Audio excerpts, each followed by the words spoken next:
வணக்கம். நம்ம lady super star Nayanthara இவ்வளவு நல்லவங்களா அப்படின்னு கேட்க வைக்குது அவங்களோட சமீபத்திய சம்பவங்கள்.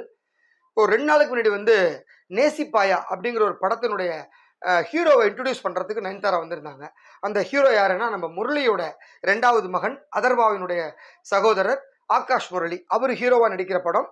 அவரு காதலிச்சு கல்யாணம் பண்ணிக்கிட்ட பொண்ணு ஸ்னேகா பிரிட்டோ. இவங்க யாருன்னா விஜயனுடைய மாமா சேவியர் பிரிட்டோவோட மகள். ஸோ அவர் தான் ஏற்கனவே மாஸ்டர் படத்தை ப்ரொடியூஸ் பண்ணியிருந்தவர். அவங்க பொண்ணை தான் இவர் கல்யாணம் பண்ணிட்டு இருக்காரு. ஸோ மருமகனுக்காக ஒரு படத்தை பண்ணி கொடுக்கணும் அப்படிங்கிறதுனால ஒரு பிரம்மாண்டமாக பொண்ணுக்காகவும் மாப்பிள்ளைக்காகவும் இந்த படத்தை தயாரிச்சிருக்காரு அவர். இந்த படத்தினுடைய டைரக்டர் யாருன்னா விஷ்ணுவர்தன். ஸோ விஷ்ணுவர்தன் அருந்தும் அறியாமலும் அந்த படம், அப்புறம் பில்லாங்கிற நிறைய படங்களை டைரக்ட் பண்ணி இப்போ ரீசெண்டாக பாலிவுட்ல ஒரு படத்தை டைரக்ட் பண்ணி சூப்பர் டூப்பர் ஹிட் கொடுத்த டேரக்டர். அவரை திருப்பி தமிழில் கூப்பிட்டு ஆகாஷை வச்சு இந்த படத்தை பண்ண சொல்லியிருக்காங்க. ஹீரோயின் யாருன்னா நம்ம அதித்தி சங்கர். ஸோ சங்கருடைய 2வது மகள். இந்த படத்தினுடைய எல்லா ஒர்க்கும் முடிஞ்சு ஃபாரின்ல போர்ச்சுகல் எல்லாம் ஷூட் பண்ணிட்டு வந்திருக்காங்க. இந்த படத்தினோட டைட்டில் அண்ட் ஃபர்ஸ்ட் லுக் லான்ச்சுக்கு நயன்தாராவை கூப்பிட்டுருக்காரு விஷ்ணுவர்தன். ஸோ விஷ்ணுவர்தனுக்கும் நயன்தாராவுக்கும் நல்ல ரிலேஷன்ஷிப் இருக்கிறதுனால மறுக்க முடியல, அவங்க வந்திருந்தாங்க அந்த நிகழ்ச்சிக்கு. மொரோவர் அவங்களோட ஒய்ஃப் அனுவர்தனும் ஒரு பெரிய காஸ்டியூம் டிசைனர். அவங்களும் நயன்தாராவுக்கு ஃப்ரெண்டுங்கிறனால ஒரு ஃபேமிலி ஃபங்க்ஷன் மாதிரி எனக்கு அப்படின்னு சொல்லிட்டு நயன்தாரா வந்திருந்தாங்க. அது மாதிரி ஆர்யாவும் வந்திருந்தார் விஷ்ணுவர்தன் மேலே உள்ள ஒரு நட்பின் அடிப்படையில். ஸோ இந்த விழா நடந்தது. அந்த விழாவில் 2 பேரையும் இன்ட்ரடியூஸ் பண்ணி நயன்தாரா ரொம்ப சூப்பராக பேசியிருந்தாங்க. நான் எப்போதுமே இந்த சினிமா விழாக்களுக்கு வெளியில் வர்றதில்லை, ஆனால் இந்த விழாவுக்கு ஏன் வந்திருக்கு அப்படின்னு விழா ஒரு குடும்ப விழா மாதிரி. ஸோ விஷ்ணுவர்தனோட பயங்கரமான ஃப்ரெண்டு, அதனால நான் இங்கே வந்திருக்கேன். ஸோ இந்த படம் டெஃபினட்டாக பிளாக் பாஸ்டர் ஆகும் அப்படின்னு சொல்லி பேசி முடிச்சிட்டாங்க. இந்த நிகழ்ச்சியை கம்பேர் பண்ணது நம்ம அஞ்சனா அவங்க பையனையும் கூப்பிட்டு வந்தாங்க விழாவுக்கு. அந்த பையன் அங்கே உட்காந்து மேடைக்கு சைடில் உட்காந்து பார்த்துட்டு இருந்தா நிகழ்ச்சியை. ஸோ நயன்தாரா முடிச்சுட்டு பேசிட்டு போகிறப்ப, மேடம் நாங்கள்லாம் உங்களோட அவ்வளோ பெரிய ஃபேனு, ஸோ லேடி சூப்பர் ஸ்டாரை பார்க்கணும், அவங்களோட பேசணுங்கிறதுலாம் எங்களோட பயங்கர நீண்ட நாள் ஆசை. அதை பண்ணிட்டு அன்னைக்கு இங்கே பாருங்கள், குட்டீஸ் எல்லாம் கூட உங்கள் மேலே வச்சக்கண்ணை வாங்காமல் பார்த்துட்டு இருக்கு, என் பையனும் உட்காந்து பார்த்துட்டு இருக்கான் அப்படின்னு அவங்க சொன்ன உடனே நயன்தாரா அங்கேருந்து போய் அந்த பையன் உட்காந்துருக்க அந்த படிக்கட்டு இவங்களும் நீல் டவுன் பண்ணி கீழே உட்காந்து அவனை கொஞ்சிட்டு கிளம்பி போனாங்க. உண்மையிலே அவங்க லேடி சூப்பர் ஸ்டார். ஸோ அவங்க லெவலுக்கு இறங்கியிருக்காங்க. இதை வாங்காமல் அப்படியே ஒரு ஹாய்ன்னு சொல்லிட்டு போயிருந்துருக்கலாம். ஆனால் அவங்க போய் பக்கத்தில் உட்காந்து அந்த பையனோட கொஞ்சிட்டு அழகாக போனாங்க.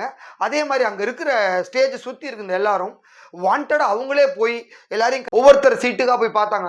முரளியோட ஒய்ஃபு அவங்கள போய் பக்கத்தில் இருந்து பார்த்தாங்க. அப்புறம் அனுவர்தன் பக்கத்தில் போய் பேசிட்டு வந்தாங்க. ஆர்யாவை பக்கத்தில் போய் பேசிட்டு வந்தாங்க. இந்த மாதிரி ஒவ்வொருத்தரோடையும் பயங்கரமாக பேசிட்டு வந்தாங்க. ஸோ இந்த சம்பவங்கள்லாம் பார்க்குறப்ப நயன்தாரா இவ்வளவு ஒரு சோஷியலாக பழகக்கூடிய ஒரு ஆளா அப்படிங்கிற மாதிரி தோணுச்சு.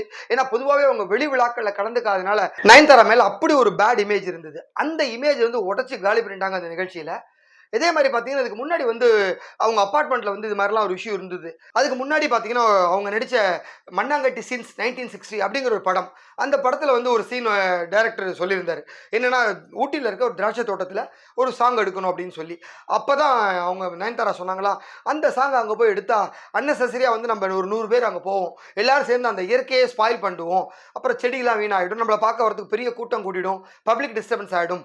அதனால அதே இங்கே ஒரு செட்டு போட்டு எடுத்திங்கன்னா சென்னையில் ஸ்டுடியோக்குள்ளே எல்லாருக்குமே கம்ஃபர்டபுளாக இருக்கும், ப்ரொடியூசருக்கு செலவு மிச்சம் தானே அப்படிங்கிற மாதிரி சொல்லியிருந்தாங்களாம். இதை கேட்ட உடனே டைரக்டரும் ஷாக் ஆயிருந்தார், ப்ரொடியூசர் ரொம்பவே ஹாப்பி ஆகிட்டாராம். அதனால் இங்கேயே அதை முடிச்சிடலாமேன்னு சொல்லி அங்கே செட்டு போட்டு எடுத்தாங்க சென்னையில் திராட்சை தோட்ட செட்டை. அது நம்ம ஏற்கனவே பேசியிருந்தோம் வீடியோவில். இந்த மாதிரியான விஷயங்கள்லாம் பார்க்குறப்ப நயன்தாரா இப்படி ஒரு தங்கமான மனசுக்கு சொந்தக்காரங்களா அப்படிங்கிற மாதிரி கேட்க வைக்கிறது.